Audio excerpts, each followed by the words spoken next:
Raises to 40,000. Action now folds around to Stephen Miller. And Miller with an ace-jack. All in. Yeah, and that's the right play for Steve Miller. Only has about 100,000 left. I don't think I can fold. How much is it? Well, it's 64,000.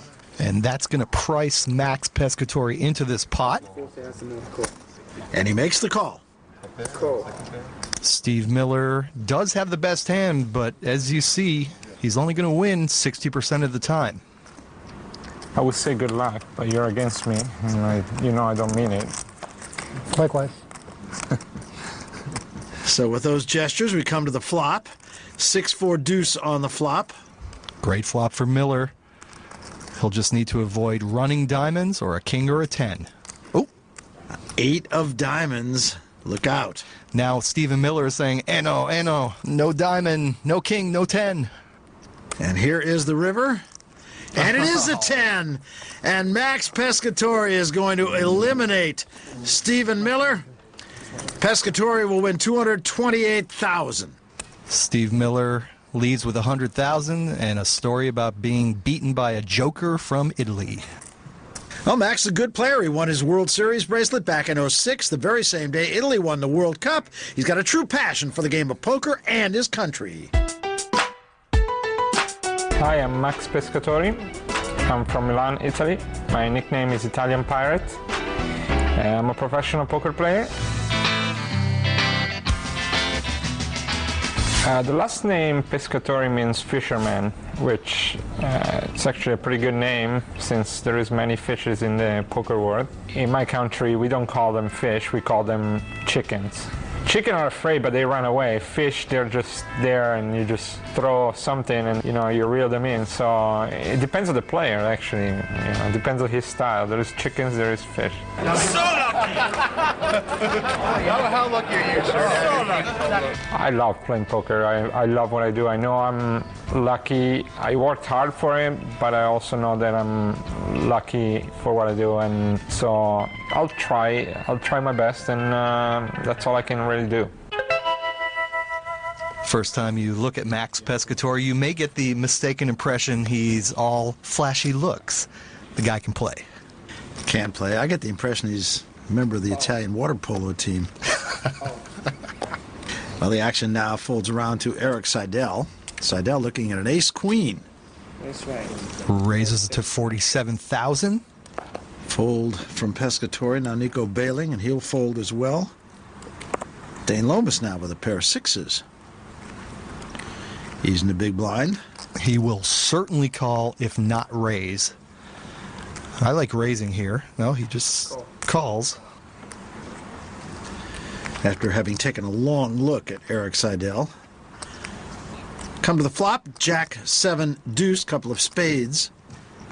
That looks like a pretty safe flop for Dane Lomas, and he's going to fire. 60,000.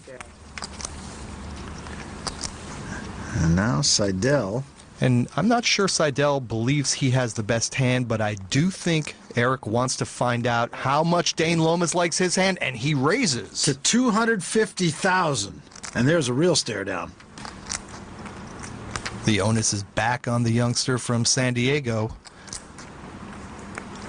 And he's going to throw it away. So Dane Lomas folds.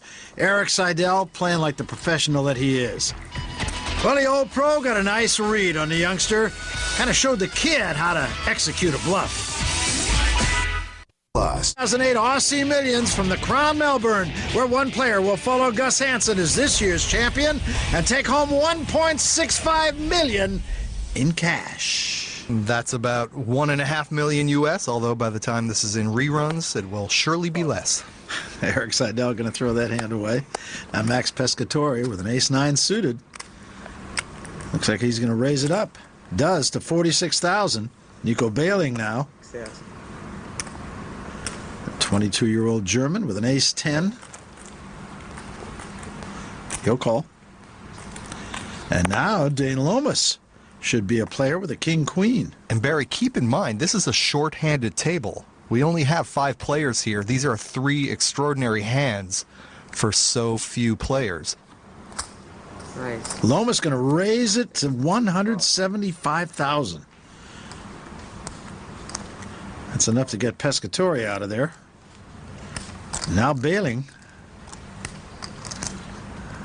It's going to cost him $129,000, and he'll call. Bailing has position. He'll get to act last after this flop. And here is the flop. 8-7-3, 2 hearts.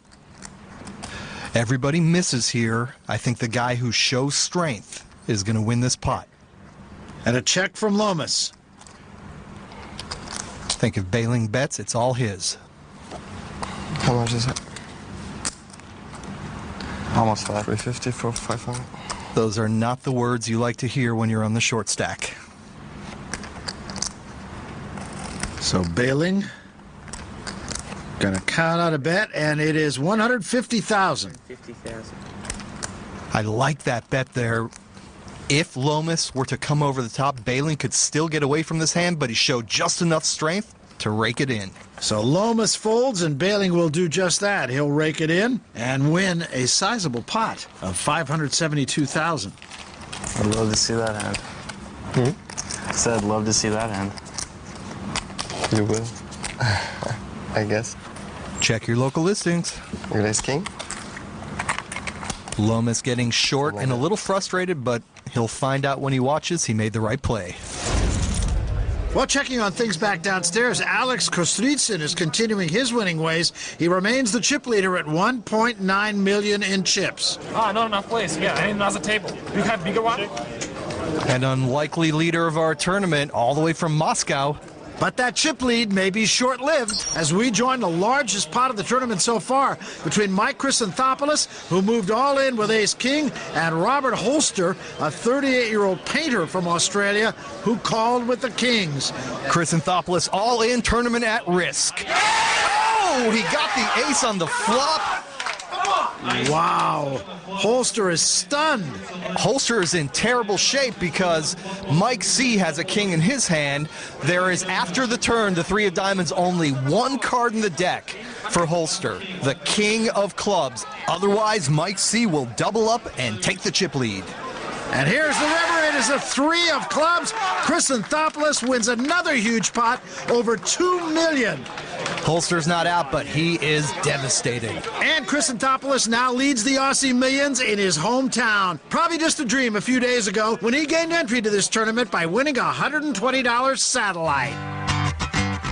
My name is Michael Chrysanthopoulos. I'm 26 years old, from Melbourne. I was a car salesman about 7 months ago. Now I've actually given it up and I play full-time poker. Body language is a big deal in car sales. You can also get a read if people are looking at actually buying or they're not, and the same skills apply on a poker table. I mean, if they're willing to go that extra step forward to see the next card and how much they'll pay for it.